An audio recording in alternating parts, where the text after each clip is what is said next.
Morning students, welcome back. आज हम पढ़ेंगे शरीर के पुष्टि के मुख्य घटक कौन कौन से हैं और उसको निर्धारित करने वाले कौन कौन से कारक हैं।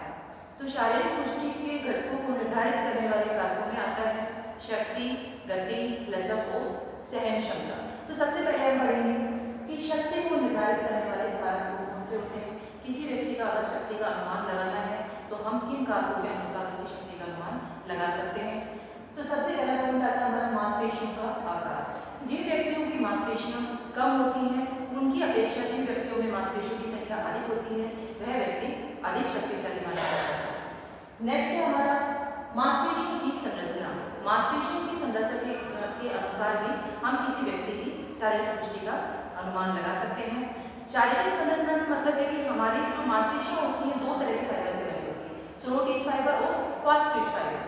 जिन व्यक्तियों में फास्ट टिच फाइबर की मात्रा अधिक होगी वह व्यक्ति अधिक शक्तिशाली होगा और जिन व्यक्तियों में स्लो टिच फाइबर की मात्रा अधिक होगी वह व्यक्ति कम शक्तिशाली होगा।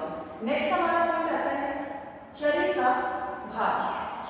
कम भार वाले और दुबले पतले व्यक्ति की अपेक्षा अधिक भार वाला और अस्पुष्ट व्यक्ति अधिक शक्तिशाली माना जाता है। अधिक भार वाले से मतलब हमारा सामान्य भार का व्यक्ति होता है कि जिन व्यक्तियों में सामान्य भार और व्यक्ति अधिक अस्पुष्ट होगा वह व्यक्ति अधिक शक्तिशाली होगा। नेक्स्ट पॉइंट आता है हमारा तंत्रिका आवेग की तीव्रता। मस्तिष्क के मांसपेशियों तक तीव्र और शक्तिशाली तंत्रिका आवेग शक्ति को बढ़ाते हैं कि जिन व्यक्तियों में मस्तिष्क मांसपेशियों तक तीव्र और शक्तिशाली तंत्रिका आवेग होते हैं उन व्यक्तियों में की मांसपेशियों की शक्ति और अधिक होती है। तो ये थे हमारे शक्ति को निर्धारित करने वाले कारक। इसके अनुसार मांसपेशियों का समन्वय भी व्यक्ति की शक्ति को निर्धारित करने वाले कारकों में से एक है। विभिन्न मांसपेशियों का सही समन्वय अधिकतम शक्ति के प्रयोग में सहायक होता है कि मांसपेशियों का कार्य करना ही जरूरी नहीं होता, मांसपेशियों का कार्य करने के साथ साथ उनका कोऑर्डिनेशन, उनका समन्वय भी जरूरी होता है जो कि व्यक्ति की शक्ति को बढ़ाने में मददगार साबित होता है। नेक्स्ट पॉइंट है हमारा गति को निर्धारित करने वाले कारक कौन कौन से हैं। ऐसे कौन से कारक हैं जिनके अनुसार व्यक्ति की गति का पता लगाया जा सकता है कि व्यक्ति कितनी गति के साथ, कितनी तेज गति के साथ अपने कार्य को कर सकता है। तो सबसे पहले आएगा उसमें तंत्रिका तंत्र की गतिशीलता। तंत्रिका तंत्र जितनी तेज गति से कार्य करेगा शरीर की गति उतनी ही अधिक होगी। तंत्रिका तंत्र की गतिशीलता से तात्पर्य होता है कि हमारी जो मांसपेशियां होती हैं वो कई मोटर इकाइयों की बनी होती हैं। मांसपेशियों का अधिक तेज गति से संकुचन होना या उनका प्रसारित होना ही उसकी गति को निर्धारित करता है कि जिन व्यक्तियों की मांसपेशियां अधिक तेज गति से संकुचित होती है, प्रसारित होती है, वह व्यक्ति में अधिक तेज गति से कार्य करने की क्षमता होती है।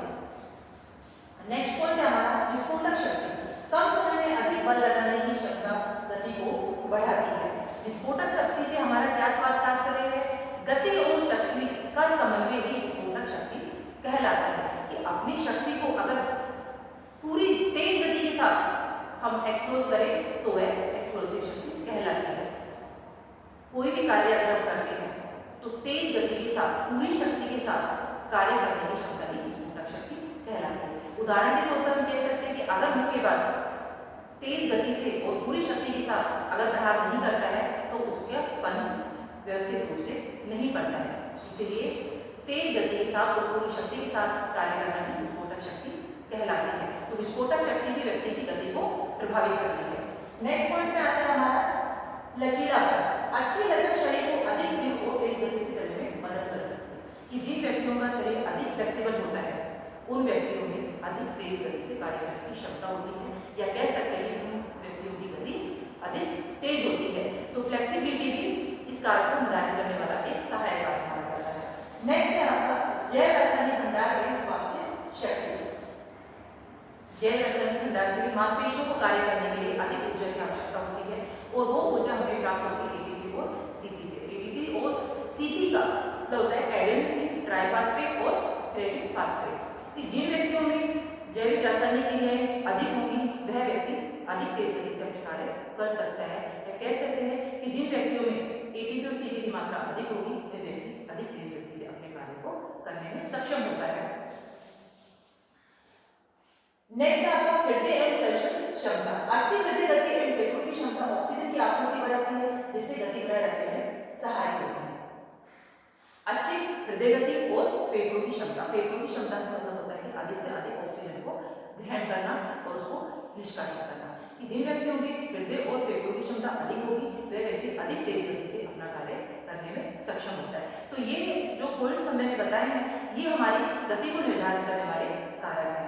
नेक्स्ट है हमारा लचीला। लचीलेपन को निर्धारित करने वाले कारक कौन कौन से होते हैं? ये फैक्ट है कि जिन व्यक्तियों का शरीर अधिक लचक भरा होता है या जिन व्यक्तियों के शरीर में अधिक लचक होती है वह व्यक्ति अपने शरीर से कार्य करवाने की क्षमता अधिक होती है, उसमें वह अपने कार्य को करने में अधिक सक्षम पाया जाता है। तो सबसे पहले इसको निर्धारित करने वाले कारकों में जोड़ों की संरचना। कुछ जोड़ जैसे कंधा, पूरा आदि अधिक गति की अनुमति देते हैं। हमारे शरीर में अनेक प्रकार के जोड़ होते हैं। कलाई का जोड़ होता है, कोहनी का जोड़ होता है, शोल्डर का जोड़ होता है, हिप्स का जोड़ होता है, घुटने का जोड़ होता है। तो कुछ जोड़ों में गतिशीलता कम पाई जाती है और कुछ जोड़ों में गतिशीलता अधिक पाई जाती है। उदाहरण के तौर पे हमारा जो कंधे का जोड़ है वो अधिक तेज मूवमेंट कर सकता है या चारों तरफ से मूवमेंट कर सकता है हिप्स के जॉइंट की अपेक्षा। घुटने के जॉइंट की अपेक्षा हमारा जो शोल्डर जॉइंट है वो अधिक मूवमेंट कर सकता है। तो जोड़ों की बनावट भी हमारी लचक को निर्धारित करने वाला मेन पॉइंट होता है। नेक्स्ट है हमारा आयु एवं लिंग। कम आयु में लचीलापन अधिक होता है, महिलाएं सामान्य पुरुषों की अपेक्षा अधिक लचीली होती है। व्यक्ति अगर कम आयु का होता है, जैसे हम कह सकते हैं कि बड़ों की तुलना में बच्चों में फ्लेक्सिबिलिटी अधिक होती है, पुरुषों की अपेक्षा महिलाओं में फ्लेक्सिबिलिटी अधिक पाई जाती है। लेकिन नियमित रूप से अभ्यास करके, नियमित रूप से व्यायाम करके हम अपने शरीर की फ्लेक्सिबिलिटी को बढ़ा सकते हैं। नेक्स्ट है हमारा मांसपेशियों की शक्ति। संतुलित एवं मजबूत मांसपेशियां जोड़ों को पूर्ण गति से तक चलाने में सहायक होती है। जिन व्यक्तियों के अंदर संतुलित और अधिक मजबूत मांसपेशियां होती हैं उन व्यक्तियों में लचक भी अधिक होती है और वो अपने कार्य अधिक लचक के साथ या अधिक क्षमता के साथ पूर्ण कर सकता है। नेक्स्ट है हमारा मांसपेशियों की खिंचाव क्षमता। मांसपेशियां जितनी अधिक खिंच सकती है लचीलापन अधिक होता है। मांसपेशियों की खिंचाव शक्ति भी लचीलेपन को निर्धारित करने वाले कारकों में से है कि जो व्यक्ति अपने मांसपेशियों का खिंचाव अधिक करता है उनमें अधिक लचक और अधिक फ्लेक्सिबिलिटी पाई जाती है।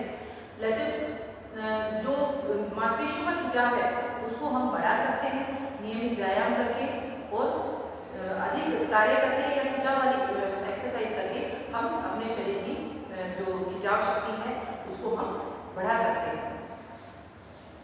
नेक्स्ट है हमारा चोटें। चोट या मोच के कारण मांसपेशियों और जोड़ों की गति सीमा कम हो जाती है, जिससे लचीलापन घट जाता है। चोट भी लचक को निर्धारित करने वाले कारकों में से मानी जाती है कि जिस शरीर में जिस भाग के ऊपर चोट लगती है वह भाग कुछ उभरा हुआ सा हो जाता है, ठीक है, उसके ऊपर उसकी जो लचक होती है वह कम हो जाती है। तो ये कह सकते हैं कि चोट भी लचक को निर्धारित करने वाला कारक है। नेक्स्ट हमारा पर्यावरण। पर्यावरण या आंतरिक वातावरण। पर्यावरण या आंतरिक वातावरण के चोट को निर्धारित करने वाले जो चोट के अपेक्षा लचीलेपन को निर्धारित करने वाले कारकों में से माना जाता है कि जो व्यक्ति गर्म एनवायरनमेंट में रहता है, आप लगा सकते हैं कि 10 मिनट तक अगर हम गर्म पानी में रहते हैं तो हमारे शरीर की लचक है वो बढ़ जाती है और इसके विपरीत अगर 10 मिनट्स 10 डिग्री सेंटीग्रेड में अगर हम रहते हैं तो उसमें हमारी लचक जो होती है वो कम हो जाती है।